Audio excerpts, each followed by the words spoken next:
Hello. Alam nyo guys, kadarating ko lang sa trabaho. Ito, may i-reveal lang ako sa inyo guys. Alam nyo ba, mga OFW minsan galing sa work, pagod, pag-uwi sa bahay, gustong kumain ng mga instant, mga indomie, ganun, noodles, para maibsan lang yung gutom nila. Pero alam nyo guys, may binili akong hotdog.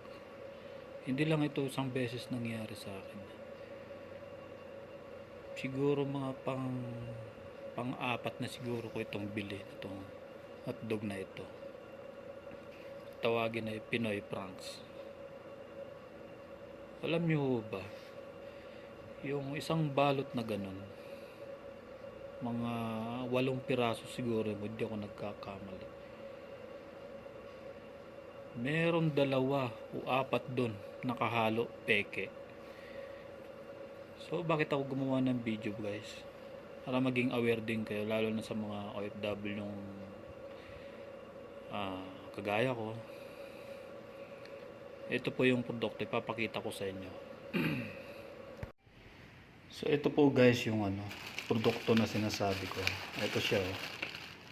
Yan, Pinoy Franks. Masarap kasi siya eh. Masarap kasi to.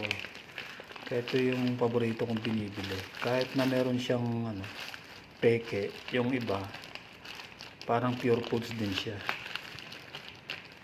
So yun lang. Bubuksan natin guys. Try natin buksan. Ito guys ito yung buksan ko siya. So meron siyang 8 piraso. 8 piraso. So 4 nga guys yung peke. Makapansin nyo to guys. Ito yung magandang niya. Yung parang buo siya. Hotdog talaga siya. Pagdating dito, eto guys. Eto kasi yung matigas guys. Eto. Pag niluto mo matigas siya.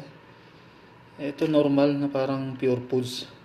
Masarap siya. Pero pagdating dito, yung ibang niya, matigas talaga to. So, kaya ako nasabing peke itong na to. Pinoy Franks na to.